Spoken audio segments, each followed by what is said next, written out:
Hello, ladies and gentlemen. I am the host of Independent Thought. My name is Desmond Price. No matter where you are in the world, I want to thank you for giving me a few minutes of your day to hear my thoughts. As always, we have a great show for you today. Now, here are our topics. Hello, everyone. Welcome back to Independent Thought. I am joined by a friend of the show, Miss Mary Cat Demond. Mary, welcome back to Independent Thought. Thanks for coming on today. Hello, thank you for having me on. Yeah, so we are here today talking about a couple of different topics. Uh, First of which, we had the Supreme Court vacancy open up due to the passing of the late Ruth Bader Ginsburg.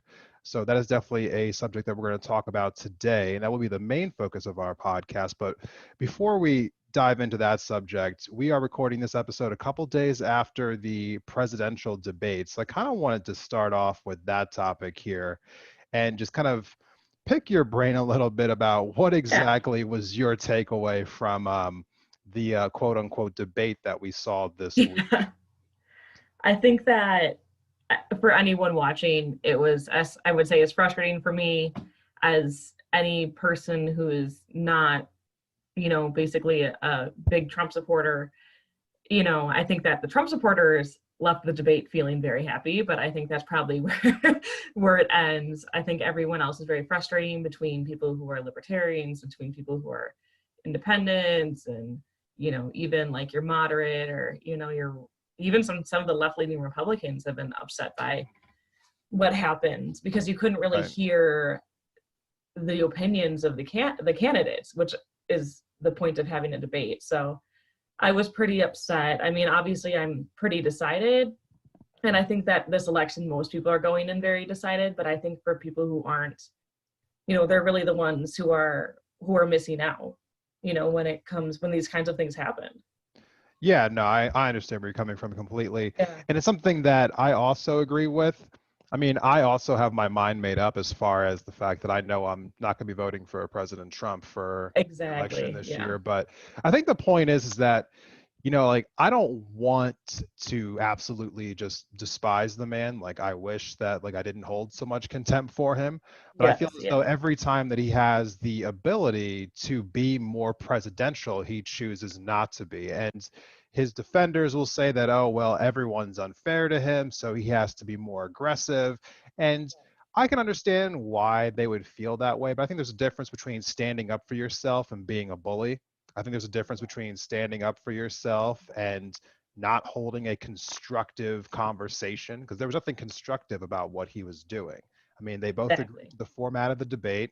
There was time to rebuttal. I mean, there was no reason why he couldn't just let Joe Biden speak. I Yeah. just didn't understand the calculus there, other than he was just trying to be as aggressive as humanly possible, hoping to get Joe to slip up, which if that's really your debate tactic, I feel bad for all the people who tuned in that night who actually wanted a substantive conversation and just left being annoyed, which is, according to most of the after the debate polls, is how most people felt. Most people just felt annoyed, like it was like the worst thing they had ever seen. I mean, would you agree? Oh, I would completely agree. I think I spent that debate. I remember when the Democratic debates first started, and there was so many candidates and people barely got any time to talk, and I was like, oh, this is awful, this is frustrating, like hopefully it'll get better, and this is the worst it can be. And then this debate happened, and I was like, well, I was proven wrong. So you know Yes. yeah. Yeah. So my overall takeaway, I did a quick poll on my Instagram page if people wanted to hear my reaction to the debates, Yes. and my just overall takeaway from it is that I feel like our country as a whole deserves better than that. I know that Joe Biden also said some things that I wasn't really too keen on, but my big takeaway is that I would wish that both people going forward would be a little more just presidential, just allow each other to speak. Like I don't want to watch someone have like a just having some kind of pissing contest on stage like that. That's not what I tune into a presidential debate for. Like if I want that, I can go on YouTube and watch two like idiots on YouTube having that kind of exchange. I don't want that from the Democratic and Republican nominees for president. That's just inexcusable on both of their parts as far as I'm concerned. Right. And But On that note, some news here today is that President Trump came down with coronavirus, so there might not even be a second debate, or they might have to reschedule it. Um, so that is quite the news of the day. What are your feelings on the president contracting coronavirus? Yeah, I think, I don't wish that on anyone. Like, I hope he gets healthy, and I hope, he doesn't get the awful symptoms. I am concerned that if he remains, asymptomatic, even though there are some rumblings that he is a little sick. But I am concerned that if he doesn't get severely ill, that this is going to be a tactic where he's going to be like, well, I had it and I was fine, or my wife had it and she was fine. And Right. so, like, of course, I want him to get healthy and I want, the best thing for him as I would want the best thing for anybody when it comes to this. But I hope that it doesn't turn into a political tool that, he's used these kinds of things in the past, though. So I wouldn't be surprised if it does. Right. I was listening to some news right before we came on today. It does sound like he was having symptoms yesterday and today. So it does not seem as though the asymptomatic ness was something that he Right. dealt with. It seems like he is actually very symptomatic. It sounds like he's planning on holding campaign rallies virtually this week. So it sounds like he's not entirely taking it easy, which, Right. I'm sure for him is a hard position to be in, given it's a month from the election. And so, Right. it's probably a hard time for him to want to be quarantined in the White House where he can't really do anything. Right. But yeah, no, I don't wish anything bad on the president. I don't wish anything I bad on don't either. anyone. But yeah, so I don't really know what exactly is going to happen from here on out. Hopefully he'll recover just fine. But I it's definitely one of those things where I heard that it was one of his staffers who contracted it and they had her quarantined in the back of Air Force One. But I'm not trying to say that the president, like had this coming, but I feel as though he's never really taken this as seriously as he should Right. have. And I think well, I mean, unfortunately, it's now resulting in him contracting the disease that he's taken so lightly for so long now. Well, exactly. And that's kind of what happens, when you don't follow the guidelines of the CDC, especially with someone who's had as much contact with people as he's had. If it wasn't her, his staffer, it could have been anybody.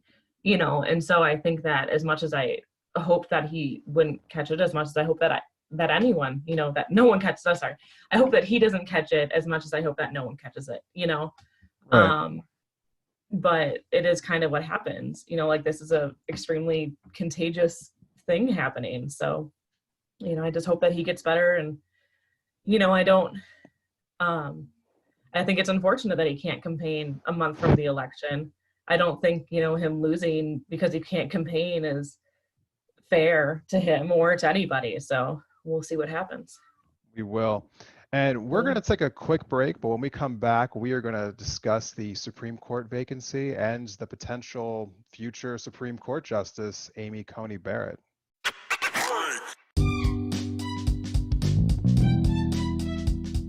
Hey, Indie Thought listeners. Has this past year helped you rediscover your creative and crafty side? Well, then you're going to love our sponsor for today's episode. Bathing Beauties Beads is a full-service bead shop in the heart of downtown Missoula. Whether it's seed beads, semi-precious stones, vintage beads, or just materials to make a project, they have something for every person and every price range. Not from Missoula? Don't worry. They have an extensive online store and they will ship directly to you. Whether you're a beginner or a pro, they'll welcome you and help you make your next project a reality. You can find them online at Bathing Beauties Beads on Instagram and Facebook, or at bathingbeautiesbeads.com. And don't forget to use offer code INDEPENDENTTHOUGHT at checkout to save 15% on your order.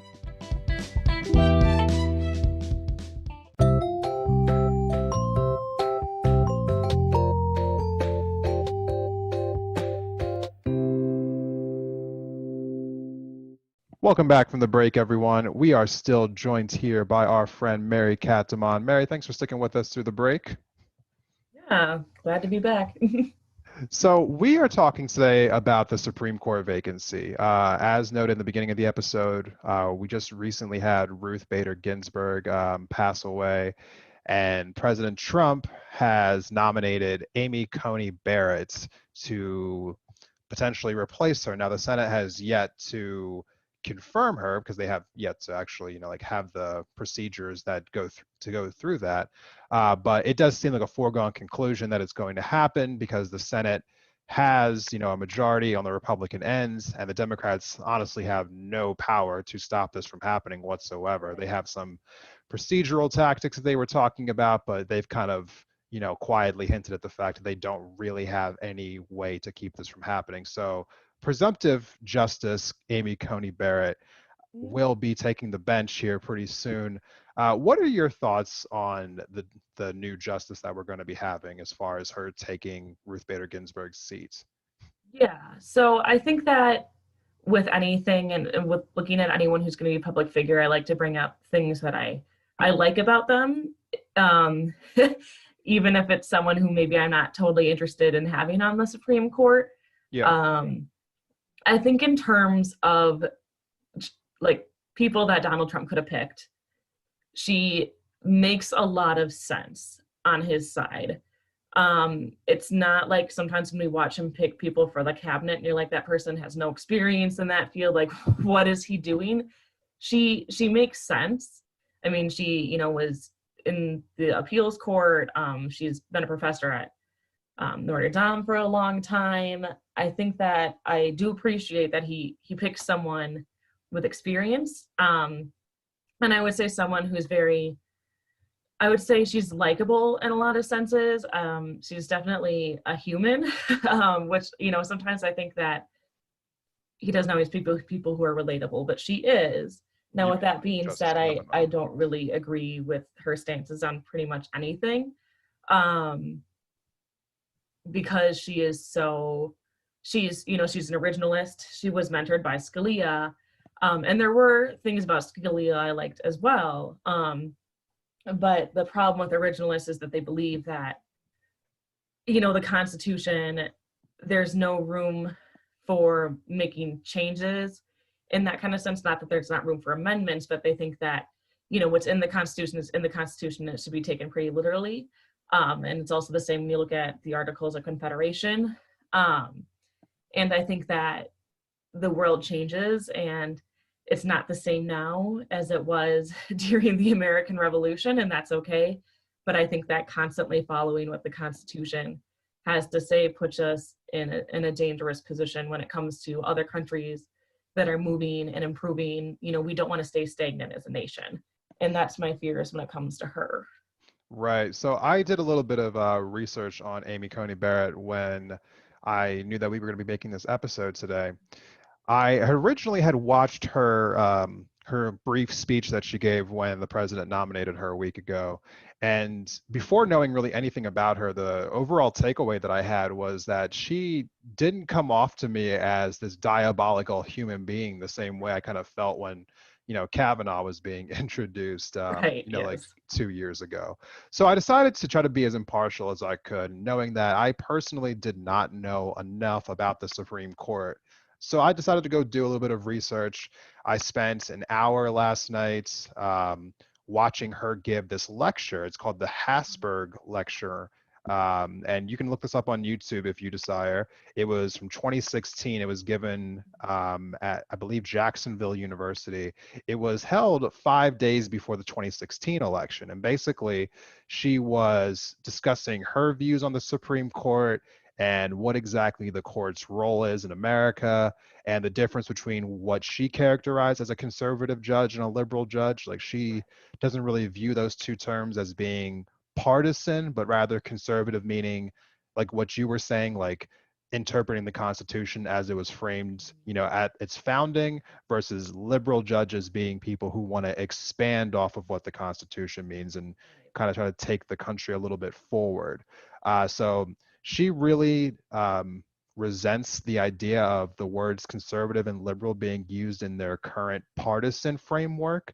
One of the things that she spoke about was just her, affection for Justice Scalia, who passed a few years ago, because apparently she clerked for him, and apparently she tries to model herself off of him. And the way that she said that he was a justice was that he decided to take all of his personal preferences and try not to engage them into his decisions as far as the Supreme Court justice were concerned. And one example that she cited was that he had to overhear a case where someone in Texas had burned a flag.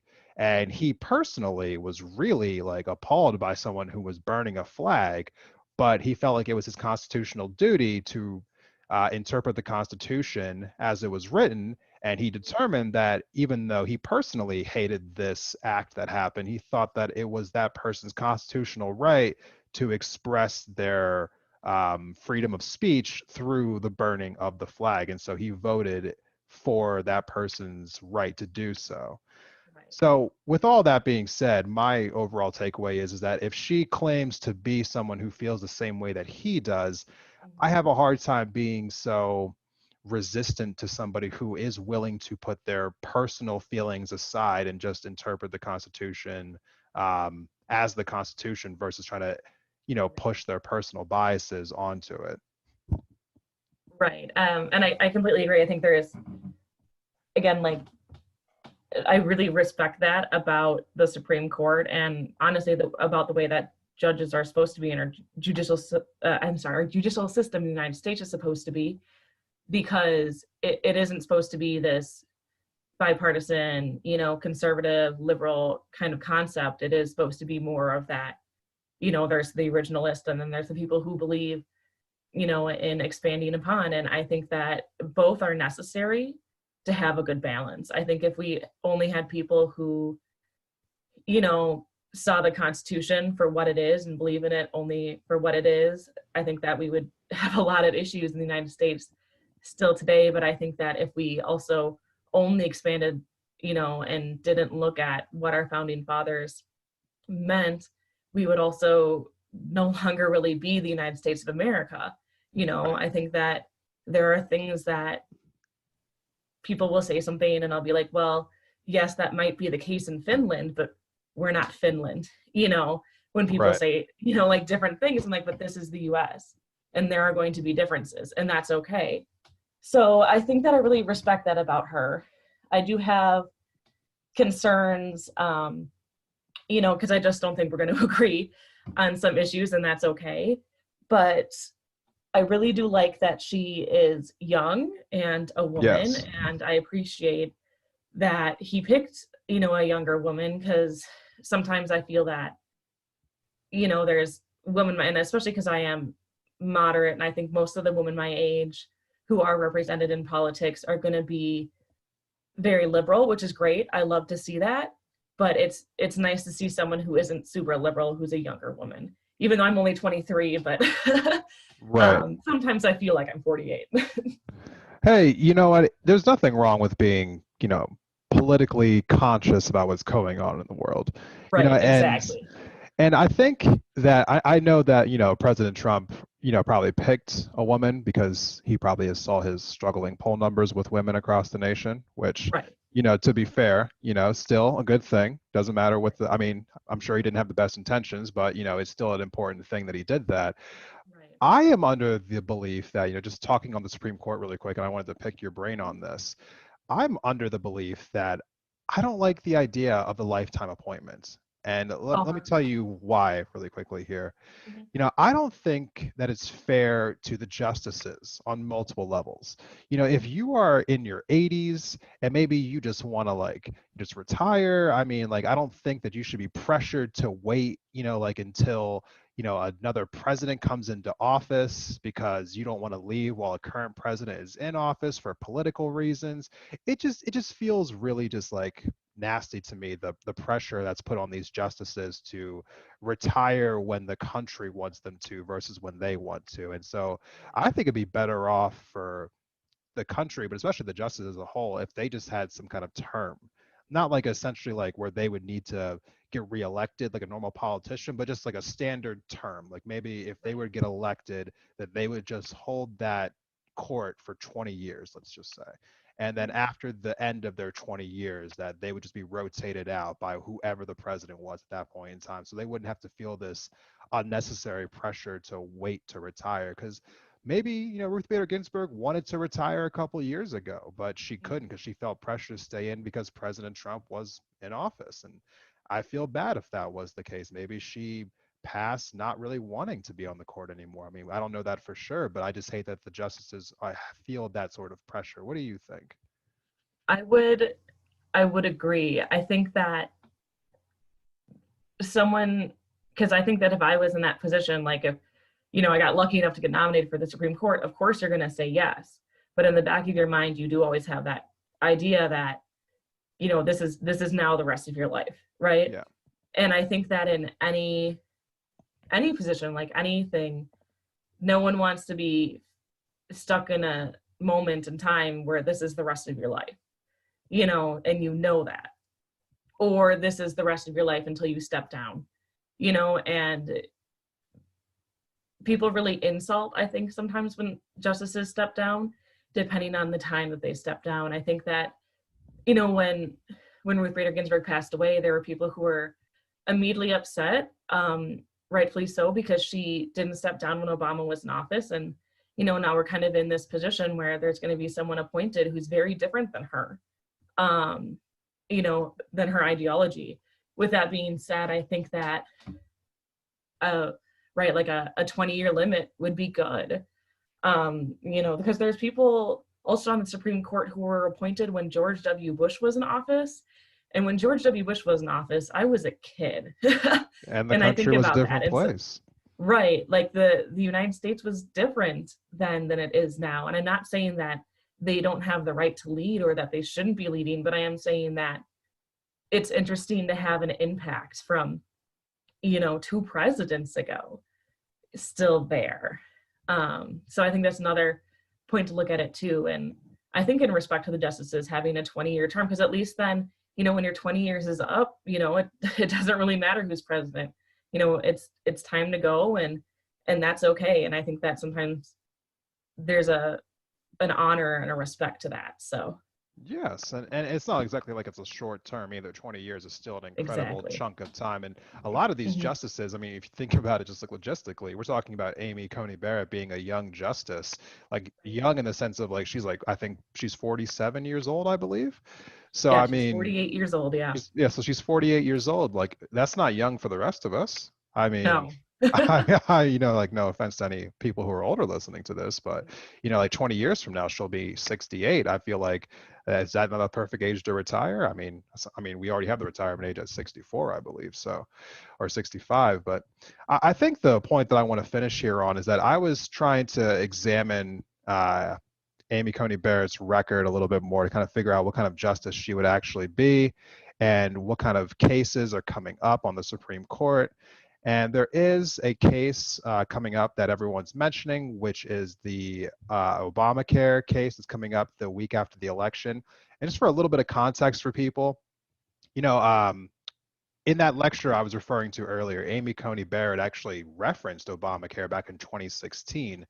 And she was saying then that she thought it would be really, she really said that she believes in what they call precedent being set on the court, so that once the court decides something is constitutional, it's really not practical to go back and claim that it's now unconstitutional just like a few years later. But what she did say were there are certain aspects of laws that can be changed. And so she was referring to, I think with Obamacare, that certain subsidies and certain the individual mandates might not be completely constitutional.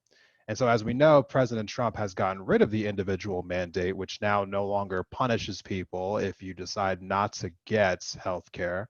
And so the upcoming case is actually saying that, well, if the individual mandate has been deemed to be no longer a part of the Affordable Care Act, well, maybe we can strike down other parts of it. And one of the parts that they are looking at striking down is certain states being required to give out contraceptive care. So that seems to be the main crux of the challenge that's coming to the Affordable Care Act coming here next month. So I don't really know like what exactly a court should say to that. I mean, what are your opinions on on this. I want to pick your brain because obviously I'm not a woman. Do you believe that Yeah. healthcare should provide contraceptive care? In my opinion, I believe that it should. I think that contraceptive care is important for for a woman's health in many degrees. So I think that sometimes people don't realize that what we refer to as contraceptive care, can address a lot of things. So it can address hormone imbalances in women. It doesn't always mean that this is used for, the prevention of pregnancy, but I also think that that is an individual's decision to make, and that it's not really the healthcare provider's business, and not to Right. say it so harshly, but that's kind of how it goes. And I think that there's probably things that my healthcare provider covers that maybe I don't agree with, but contraceptive care is one of the ones that I do, and it's not always my business what everyone uses their health care for, and I don't think it's honestly the business of the state. I think that if it's available to someone, they should be able to use it. And especially when it comes to when we're looking at, these pro-life, pro-choice debates, and I'm not going to get super deep into that, but if people really, really want to help prevent, for lack of a better term, if they want to help prevent abortions, then I think that contraceptive care is an important part of doing so. And so when it looks at, Amy Coney Barrett, I don't really know how she's going to vote on that. From her track record, a lot of people are looking at that maybe that she, is in favor of states saying, hey, healthcare providers don't have to cover contraceptive care. And, that concerns me because I live in a state that's a purple state. Yes. And so the politics in my state can be very unpredictable at any moment in time. And so I think that maybe for people in states that lean blue, it's not a big concern and it's not a big deal. But I think for those of us who live in red states, or those of us who live in states that aren't always consistent on their politics, it's concerning, Right. and that maybe that even though I'm not on, our state's, basically our state's Obamacare, which is called Badger Care, even though I'm not on that, there are women that are. And I used to work in Badger Care when I was an intern. And I used to work with, pregnant mothers and people who had miscarriages and, people who had young babies. And I think that contraceptive care was an extremely important part of that program. And it would be hard to see that go. Right. And, my quick 2 cents on this piece is that I feel as though when it comes to healthcare, as somebody who has also worked in the healthcare industry, I think there's a big difference between, you know, medications and procedures that are elective and things that are necessary in order to, maintain good health. And if the state is going to provide healthcare as it does currently through the Affordable Care Act, I don't believe that there's any room for them to be limiting what would be, essential care, which I believe contraceptive care does fall under that category for, as you said, it does more than just, you know, people are taking it more than just as methods of birth control, but rather they're also taking it to balance hormones and other things like that. So I would hope that the Supreme Court will just allow that to stay the way that it is. I think to just kind of like finish this topic a little bit, the thing that really stood out the most to me when it came to Amy Coney Barrett was that looking at her record, it did seem as though like after some investigations were done into like how she's been voting over the years since she's been on the federal bench, that the one thing that really stood out to investigators wasn't so much that her decisions on social issues, but rather her decisions when it came to business issues. So I will leave everyone with just this little piece of information. Most of the cases that the Supreme Court hears are not social issues. I know that whenever we think about the Supreme Court, we always think about abortion and gun rights and things of that nature. In this case, gay marriage, something that came up, a few years back. But most of the cases that the Supreme Court hears are matters of businesses. And from this investigation that was done, it would seem that Amy Coney Barrett had ruled on the side of corporations over individual workers almost like 70% of the time when she was hearing cases about basically corporations versus workers. So I think that that's something that people should keep in mind when they're evaluating our new justice that we're going to be having, is that whether she decides to be, conservative or liberal when it comes to social issues, it seems that she's very well pro-corporation. So that is one knock that I definitely have on her, because I feel as though we already have enough of that going on in the Supreme Court. So it's a shame that we're going to have another justice who is pro-corporation joining the bench. But besides that, I just ask everyone to keep an open mind when it comes to this new justice and do your own research on her. Don't let the media kind of like sway you one way or the other. I don't think things are as black and white as they want to make them out to be. Yeah, I would definitely agree with that. Yeah, everything you just said, yeah, I completely agree. Because really a majority of what the Supreme Court sees is that those financial decisions, and in many different ways as well. So it was good to always plug that as well, because there are a lot of pro-business people on the Supreme Court right now, and it looks like we're going to have another one, but in 4 years that might look different. So exactly as you said, do your own research and make sure you keep updated and informed. Yeah, and I want to thank you for coming back on the show today. Mary, could you please just close out this episode by just telling everyone where they can find you on social media? Yeah, so you can always follow me on Instagram. A lot of my plus size modeling work is on there still. I might kind of update it. We're going to see where I kind of go with my Instagram right now, but currently it's Mary, Mary _cat _Desmond, and that's D as in dog, E as in Mary, O N as in Nate, and D as in dog again. And you can always follow me on my Twitter as well. My Twitter it's just my name, so it's Mary, and then my last name is Parizic, so that's P as in Peter, A-R-I-Z as in zebra, E-K. And that's probably the best places to follow me, because I don't really have any other social media. All right. Well, thank you so much for coming on the show today. Thank you for everyone who has been listening out there, and I will see you all next time.